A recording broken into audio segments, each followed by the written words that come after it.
আসসালামু আলাইকুম সুপ্রিয় শিক্ষার্থী এবং ভিউয়ার্স সবাইকে স্বাগত জানাচ্ছি আজকের ক্লাসে। আজকে আমরা ডিটারমিনেন্ট নিয়ে আলোচনা করব। ডিটারমিনেন্ট মূলত একঘাত সমীকরণ জোটের সমাধান করার প্রয়াসই মূলত এই নির্ণায়কের উৎপত্তি।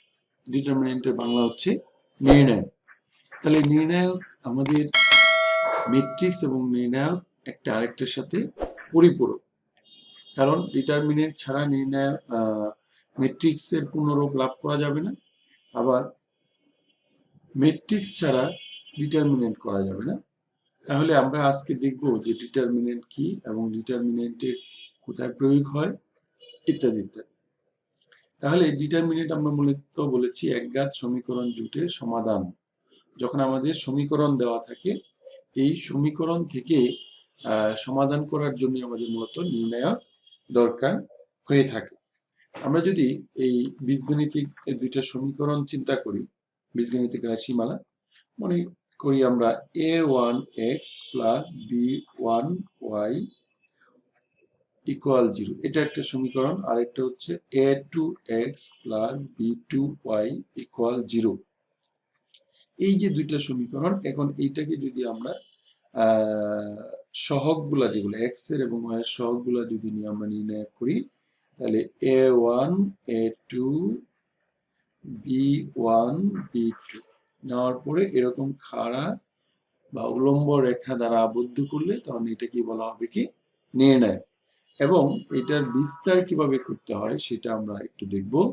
বিস্তারটা হচ্ছে প্রথম মুখ্য কোণের গুণফল, তার মানে a1 b2 মাইনাস হবে a2 b1।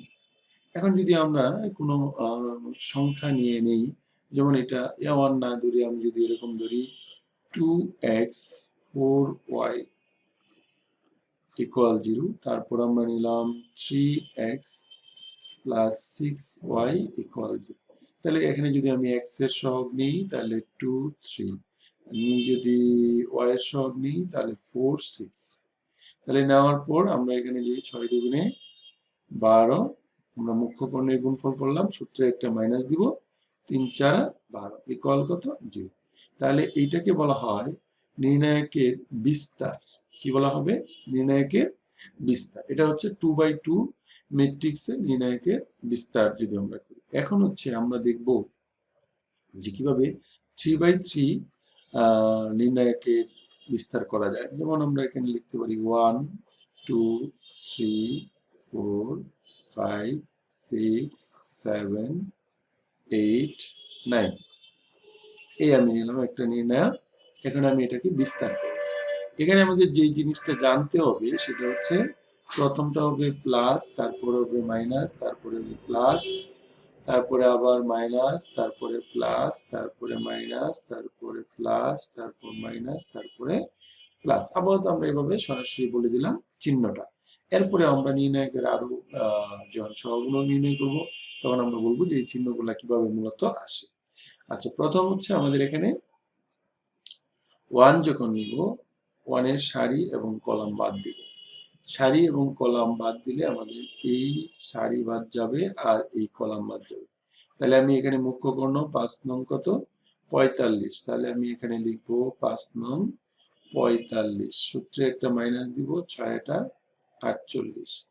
তারপর আমরা পরেরটা বলছি মাইনাস, সেজন্য -2 নিব। আমি মনে রাখতে হবে যে বিস্তার যখন আমরা করব তখন সারি বরাবর করতে পারবো, কলাম বরাবর করতে পারবো, যে কোনো একভাবে করলে। আমি সারি বরাবর করছি, তাহলে -2। যখন আমি -2 নিব তখন কিন্তু আমাদের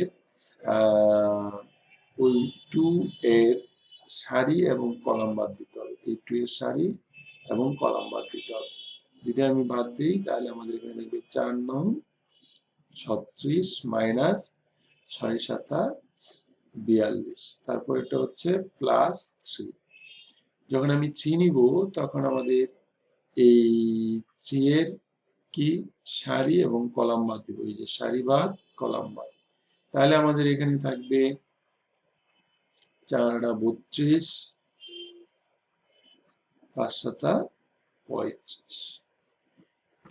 তাহলে দেখো আমাদের এখানে যোগ বিয়োগ করলে 48 থেকে 45 চলে গেলে -3, 3 একে 3, 36 42 থেকে 34 গেলে 6 মাইনাস 6 মাইনাস 1 আছে প্লাস 6 দুগুণে 12 35 থেকে 32 গেলে হবে হলো 3 3 তিরিকা 9 তাহলে 3 9 3 12 প্লাস 12 তার মানে এটার মান কত আসলো আমাদের আসলো 0 যাই হোক এইভাবে আমাদের এই 3/3 ম্যাট্রিক্সের যদি আমরা নির্ণয় করতে চাই তাহলে এটাকে আমরা এইভাবে বিস্তার করব এটাকে আমাদের বলা হয় নির্ণায়কের বিস্তার নির্ণায়কের বিস্তার কিভাবে বিস্তার করতে হয় সেটা আমরা একটু দেখে নিলাম ওকে এখন আমরা যে জিনিসটা জানতে চাই সেটা হচ্ছে যে এই যে আমরা চিহ্নটা নিয়ে আসলাম এই চিহ্ন এবং যখন আমরা 1 নিয়েছি 1 এর সারি কলাম বাদ দিতে হয় তাহলে এই যে যখন একটা ভুক্তি নিলাম 1 এর সারি এবং কলাম বাদ দিলাম এই 1 এর সারি এবং কলাম বাদ দেওয়ার পর আমরা যেই ভুক্তিগুলো আছে এই ভুক্তিগুলো নিয়ে যদি আমরা নির্ণায়ক সাজাই তাহলে 5 6 8 9 তাহলে এইটাকে বলা হচ্ছে অনুরাশি কি বলা হচ্ছে অনুরাশি আমি আবারও বলছি যখন কোনো ভুক্তি এর সারি এবং কলাম বরাবর বাদ দিয়ে যে ভুক্তিগুলা থাকে তার মানে একটা পুরা নির্ণায়ক ছিল সেটার একটা ভুক্তি নেওয়ার সাথে সাথে ওই সারি এবং কলাম বাদ হয়ে গেল তাহলে এটা কমে গেল আর কমে যাওয়ার ফলে আমাদের যে ভুক্তিগুলা নিয়ে নির্ণায়ক করি সেই নির্ণায়কের মানটাকে বলা হবে অনুরাশি 5 নং 45 মাইনাস 6টা 48 তার মানে এখানে হচ্ছে -3 তাহলে এটা হচ্ছে অনুরাশির মান এখন আমরা পড়ব এই অনুরাশি জানা হয়ে গেলে আমরা পড়ব সহগুণক কি করব সহগুণক বা কোফ্যাক্টর সহগুণক বা কোফ্যাক্টর ঠিক আগের জিনিসটাই যেটা অনুরাশি আমরা কি করেছিলাম যে এই ভুক্তিটা নিয়েছিলাম 1 এই ভুক্তির সারি এবং কলাম বাদ দিয়ে যেটা আমরা লিখেছি সেই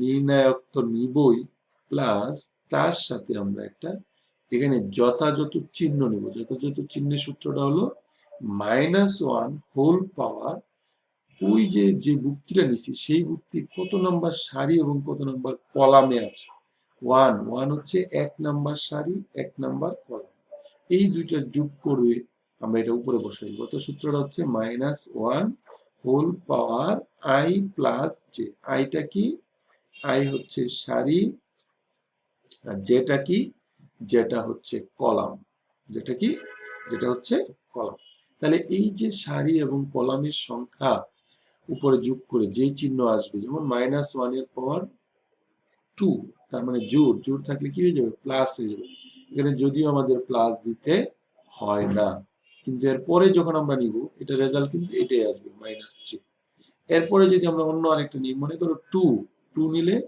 2 কয় নাম্বার সারি 1 নাম্বার সারি কয় নাম্বার কলাম 2 নাম্বার কলাম তাহলে 2 যখন নিব তখন আমরা -1 হোল পাওয়ার 1 নাম্বার সারি 2 নাম্বার কলাম আমরা এখানে কি লিখব 2 এর সহগুণক 2 এর কি সহগুণক এই যথাযথ চিহ্ন নিলাম এখন 2 এর সারি কলাম বাদ দিয়ে যেটা থাকে এটা লিখবে 4 6 7 9 কি থাকবে 4 6 7 9 এখন দেখো -1 এর পর বিজোড় হলে কি হবে -4 নং 36 6 7 42 এখানে আসার কথা ছিল -6 এই মাইনাস আর এই মাইনাস মিলে প্লাস তাহলে এই যে আমরা যথাযথ চিহ্ন বসালাম এটাকেই বলা হবে এটা নিয়ে তারপরে আমরা যে অনুরাশির মানটা বের করলাম সেটাকে বলা হবে সহগুণক তাহলে শিক্ষার্থী বন্ধুরা আমরা সহগুণক এবং অনুরাশি এবং একটা নির্ণায়কের বিস্তার কিভাবে করতে পারি সেটা আমরা দেখে নিলাম শিক্ষার্থী বন্ধুরা আমরা যে নির্ণায়ক করব নির্ণায়কের অনেকগুলা ধর্ম আছে বা বৈশিষ্ট্য আছে এই ধর্ম বা বৈশিষ্ট্যগুলো আমরা পর্যায়ক্রমে নির্ণায়ক করার সাথে সাথে আমরা সেগুলো বলবো আমাদের মোটামুটি 11টা ধর্ম আছে সবগুলো ধর্মই আমাদের বিশেষ করে কাজে লাগবে আমাদের সেই ধর্মগুলো আমরা পর্যায়ক্রমে কি অঙ্ক করার সাথে সাথে আমরা সেগুলো বলবো আমরা এখন একটা প্রবলেম সলভ করতে চাই, যেটার মাধ্যমে আমাদের কি আসবে, আমাদের নির্ণায়কের একটা ধর্ম কাজে লাগবে।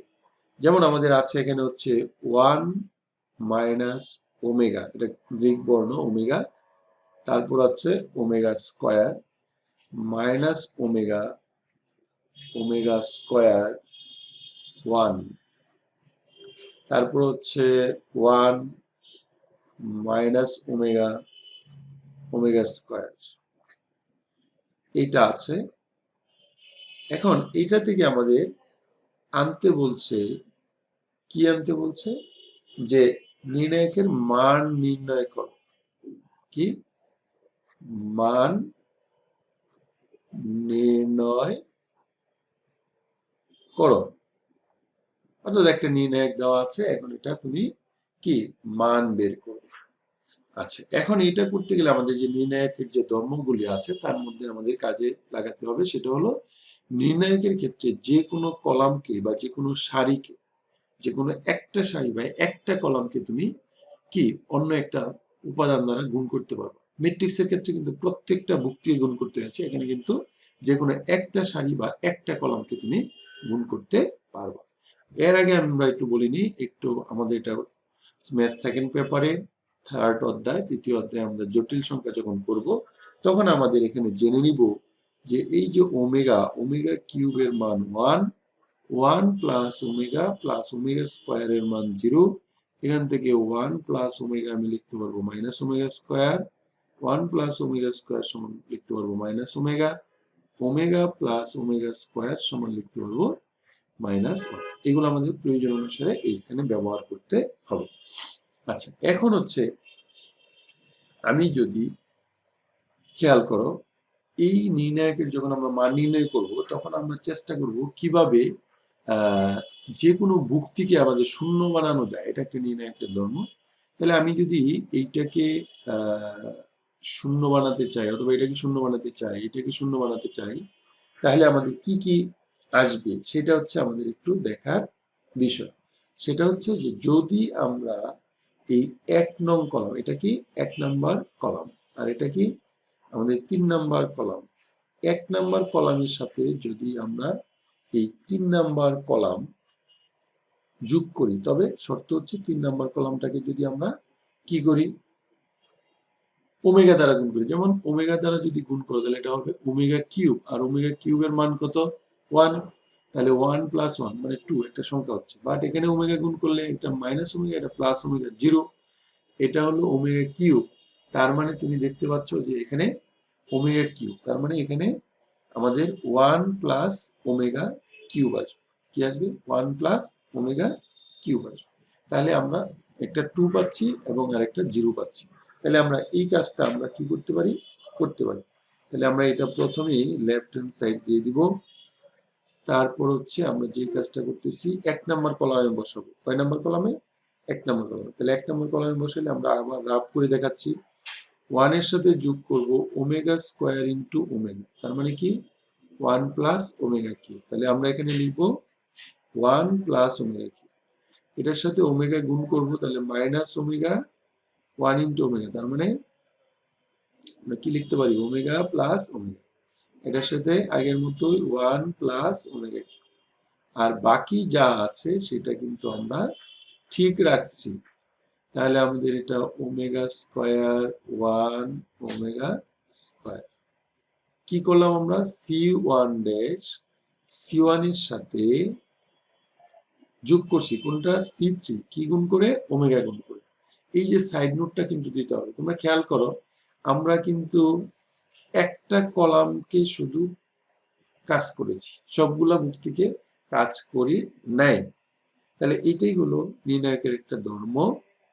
আচ্ছা, 1 প্লাস ওমেগা, ওমেগা কিউবের মান কত, ওমেগা কিউবের মান হচ্ছে 1, তাহলে 1 প্লাস 1 তাহলে কত 2, এটা হবে 0, 1 প্লাস 1 তার মানে 2, আর বাকিগুলা কি হবে minus omega, omega square minus omega, তারপর ওমেগা স্কয়ার 1 ওমেগা স্কয়ার।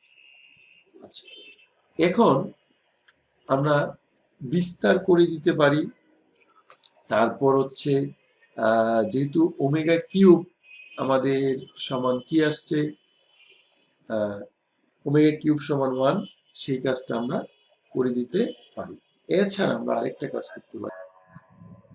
তাহলে দেখো এখানে আমাদের দুইটা শূন্য চলে আসছে। এটা হলো নির্ণায়কের একটা বৈশিষ্ট্য। যদি কোনো নির্ণায়কের দুইটা শূন্য থাকে তাহলে আমরা সেই যুক্তি বরাবর সারি কলাম বাদ দিয়ে বাকিটা নিব, অর্থাৎ যেটা অনুরাশির মতো বলছিলাম, কিন্তু অনুরাশির ক্ষেত্রে এটা গুণ ছিল না, এখন আমাদের গুণ হবে।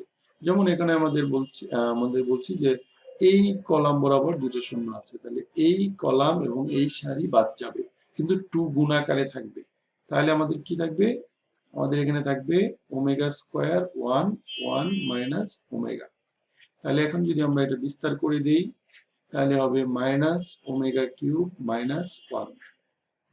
তাহলে ওমেগা কিউব সমান হচ্ছে মাইনাস ওমেগা কিউব সমান 1, তাহলে মাইনাস 1, তার মানে 2 ইন্টু মাইনাস 2, তার মানে এটা আনসার হচ্ছে মাইনাস 4। তাহলে এরকম ভাবে আমাদের কি করতে হবে, এই নির্ণায়কের মানগুলো বের করতে হবে। এখন কারো কারো মনে হতে পারে যে স্যার আমি যদি বিস্তার করে দিই সরাসরি, হ্যাঁ সরাসরি বিস্তার করলেও হবে, তবে কিছু কিছু ক্ষেত্রে তোমাদের সমস্যা হতে পারে, কিছু কিছু ক্ষেত্রে কি সমস্যা হতে পারে। এখন আমরা তোমাদের জন্য আরেকটি প্রবলেম লিখছি, যেটা সহজেই তোমরা কি করতে পারবে। যেমন তোমাদের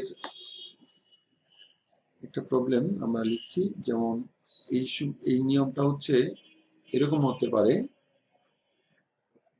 শিক্ষার্থী বন্ধুরা তোমরা দেখো, তোমাদের একটা প্রবলেম লিখেছি, সমীকরণের মূল নির্ণয়। মূল মানে কি, মানে সমাধান করার পর যেটা এক্স এর মান পাওয়া যায় সেটাকে বলা হয় মূল। তার মানে এখানে নির্ণায়কের সাহায্যে কিভাবে তুমি একটা সমাধান করবে, এক্স এর মান বের করবে, সেটা তোমাকে দুইটা নির্ণায়ক দেওয়া আছে একটা সমীকরণ আকারে। তোমাদের মনে রাখতে হবে যদি এরকম সমীকরণ আকারে দেওয়া থাকে তাহলে তুমি একটা নির্ণায়ক থেকে আরেকটা নির্ণায়ক কিভাবে বিয়োগ করবে, সেটা হলো তুমি দেখো এই 1 নাম্বার কলামে, সরি আমার 3 নাম্বার কলামে দুইটা নির্ণায়কের মান সমান এবং 2 নাম্বার কলামেও দুইটা নির্ণায়কের যুক্তিগুলা কি সেম। তবে মনে রাখতে হবে যদি যেগুলো সেম থাকে সেটা কোনো বিয়োগ করা যাবে না, কারণ বিয়োগ করলে 4 - 4 0 হয়ে যাবে। তাহলে এগুলো ফিক্সড থাকবে, শুধু বিয়োগ করব কোনটা যেটা মিল নেই, যেমন 1 আর 22 এটা মিল নেই, তাহলে এইটাকে আমরা বিয়োগ করব আর ওইটা কি থাকবে, ফিক্সড থাকবে। ঠিক একইভাবে যখন একসাথে কোনো নির্ণায়ক থাকবে, মনে করো 4x 5 8 6 9, এখানে থাকতে পারতো 1 - 22 বা 1 - x, তখন এটার জন্য আমরা, অর্থাৎ কোনো নির্ণায়কের সারি বা কলাম বরাবর যুক্তিগুলো যদি যোগ বা বিয়োগ আকারে থাকে তাহলে শুধু যেই কলামটা বা যেই সারিটা যোগ বা বিয়োগ আকারে আছে ওইটা শুধু দুইটা আলাদা আলাদা হবে, আর বাকিগুলা ঠিক থাকবে। যেমন আমি দেখাচ্ছি এখানে 1 - 22, 1 - 22, তারপরে 2 - 26, 3 - 30, আর এই যে 4 5 6, তারপর হচ্ছে x 8 9, এটা কি হবে, এটা কিন্তু ঠিক থাকবে। এবং যেহেতু ডান দিক থেকে বাম দিকে চলে আসছে তার মানে আমি এটা কি লিখতে পারবো, 0 লিখতে পারবো। তাহলে এখন আমার প্রশ্ন হচ্ছে যে আমি যদি এখানে মাইনাস আসতে পারে, কি আসতে পারে, মাইনাস আসতে পারে, আসুক, আমি এটাকে ওই পাশে নিতে পারতাম, কোনো সমস্যা না, আমি একবারে লিখে ফেলেছি।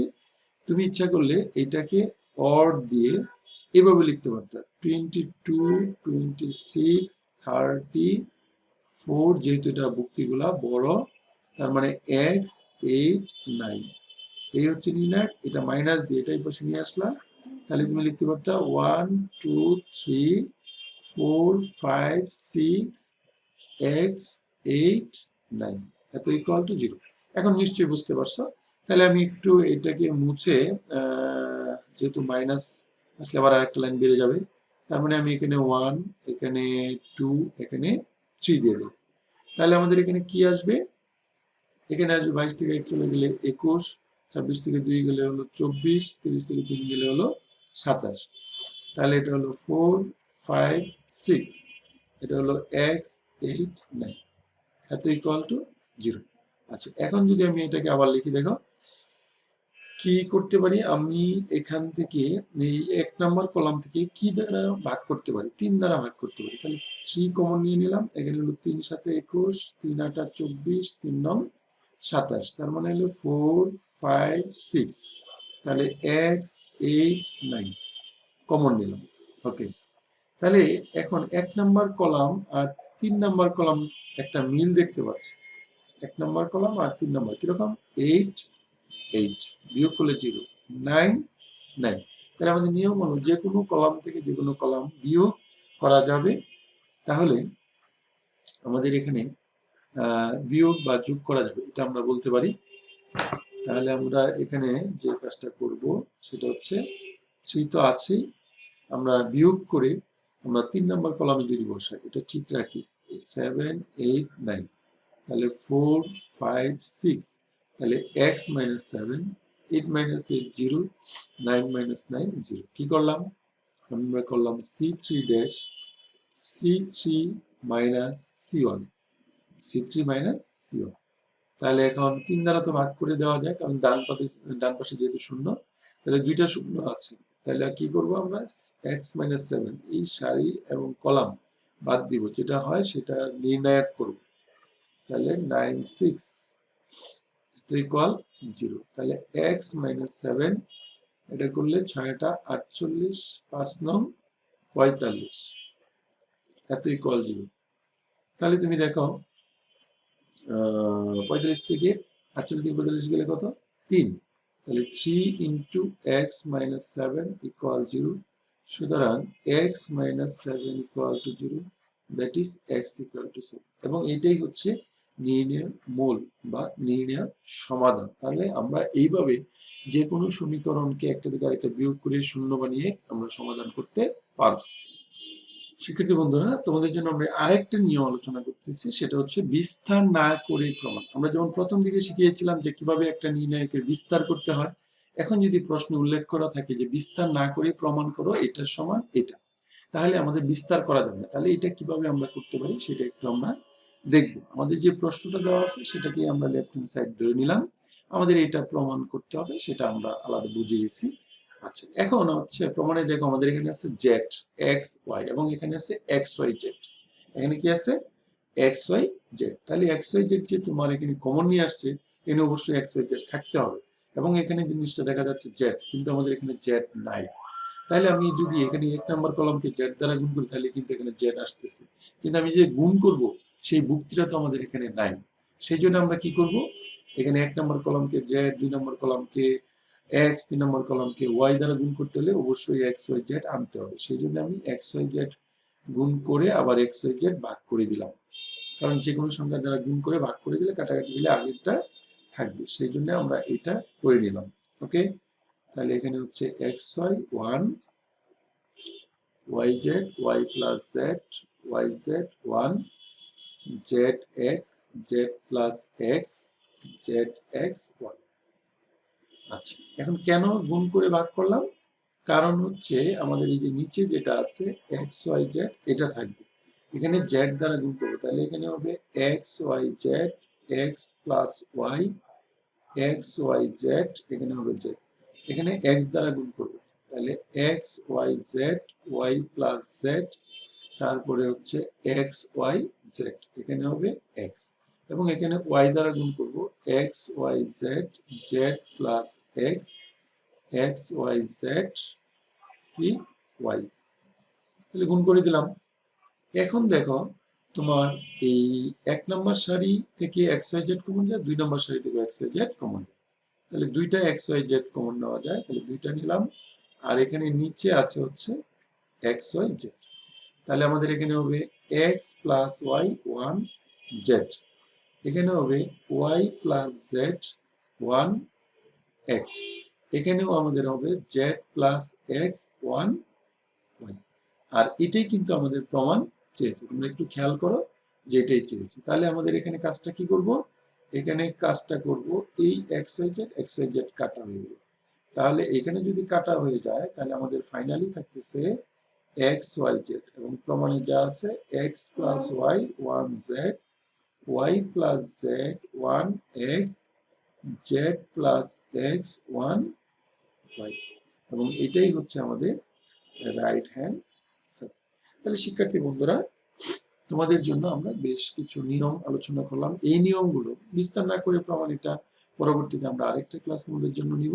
তবে যেগুলো করেছি সেগুলো তোমরা ভালো করে করো, প্র্যাকটিস করো, তাহলে পরবর্তী নিয়মগুলো ভালো করে করতে হবে। সবাই ভালো থাকো। আল্লাহ হাফেজ।